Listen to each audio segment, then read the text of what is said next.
11 gold medals for one same beer throughout the country. I've had like beer on my face, I've dropped the growler on the floor, broke it.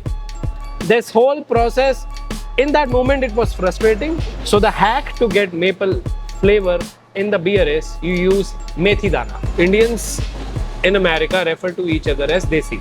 We have Nitish today with us from 28 States Brewing Company in San Francisco, US. We are doing a collab brew with them.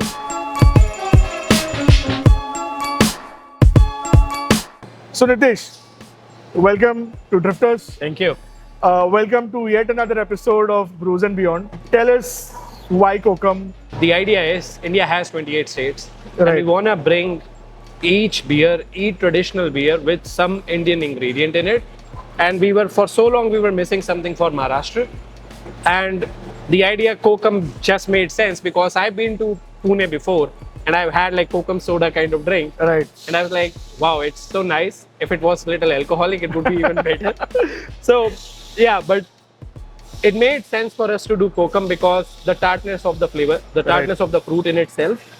And the style we chose is sour, which complements, the flavor. The tartness of the Kokum and the sourness of the base style complements each other. Right. And we want this beer to be like a, hot weather, summer kind of, drink. And India has like a long summer. It's like summer, and then winter all of a sudden. So we have this long summer. Correct. So the idea was to bring, that nostalgicness to people who grew up drinking Kokum drinks. So speaking about the long summers, All right. let's cheers. not get the beers anymore Cheers. hotter. Cheers. How did the whole journey start from, say, maybe, from India to the US? Yeah. And then how did the whole, the love for beers and brewing kind of, develop? Like everyone else, I went to US, did my computer science, master's degree, graduated. But I found, just like you have OLX here, we have something called Craigslist. Right. It's like a used stuff. So I bought my first 5-gallon, Brewing kit. 1-gallon used kit. Okay. Old, somebody was giving away, I went and picked it up. That first beer in the lockdown just switched something in me. And after that, I kept on going. In 2023, I won 11 gold medals for one same beer throughout the country. So I was competing in different competitions. After that, I had a realization that, maybe you should seriously look into it. Tell us something about your first experience with brewing or home brewing for that matter. So when I started, I was living in a studio of San Francisco, Right. like a 470 square feet, very tiny Right. studio. And you guys know, this is now we have such, luxury of Right. having space, equipment, automated stuff. Home brewing is like something will go wrong. Absolutely. I've had like beer on my face, I've dropped the growler on the floor, broke it. This whole process, in that moment it was frustrating. But like within next moment I was like, oh, this is the joy of, I read a book, it's called Joy of Homebrewing. Okay. And that's what the book says. It's all enjoy it like, it's part of the process. Don't Correct. think, hey, I have a spoil. And I've had so many spoiled batches. And so how's the brewing scene or how's the craft beer scene in San Francisco? Like, and especially an Indian making something out of the blue, trying to be bold, trying to be brave about the flavors that he's bringing to the table, or let's say to the glass. Yeah. How are the people, how do the people usually perceive that? How do people take it? Since we are in San Francisco, San Francisco is very open about, people from, it's like a melting pot situation. People Right. from all over world settle in San Francisco. So we were fortunate that way that we were able to start something there. Fair. And the beers we've done, so for example, we've done like a maple ale.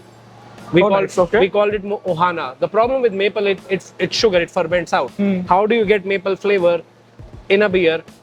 But growing up, I saw my mom cooking a lot.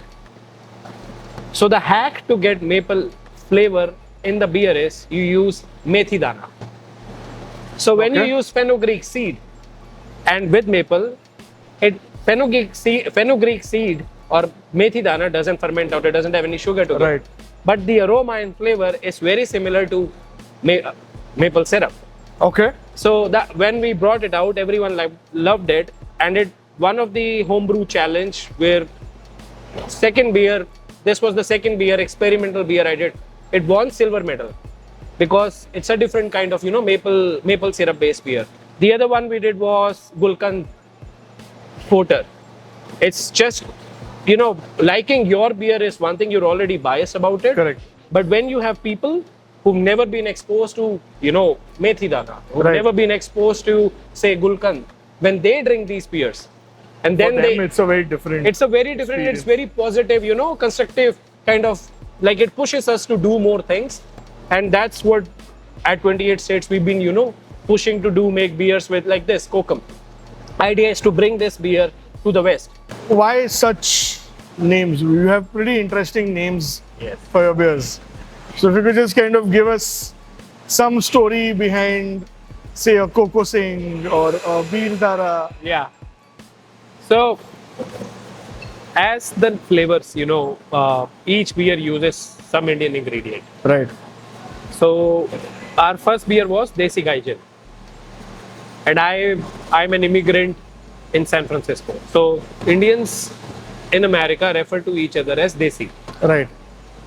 And Gaijin in Japanese means, like, it's little derogatory, but it's like you can take it jokingly too. Right. It's like an outsider, from somebody who's not from native to Japan. Right. So the base style is a rice lager. Rice lager. Which is like Japanese rice lager. Right? And we use basmati rice in it. So that's the idea was, hey, I'm a Desi. We grew up eating basmati rice. And it's a Japanese lager.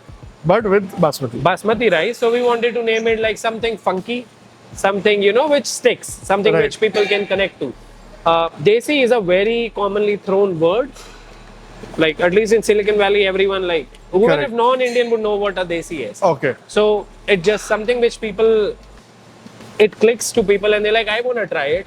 Right. And once they try it, it just, I always found that rice lager could be more than just a quick dry finish lager. It could be more flavorful.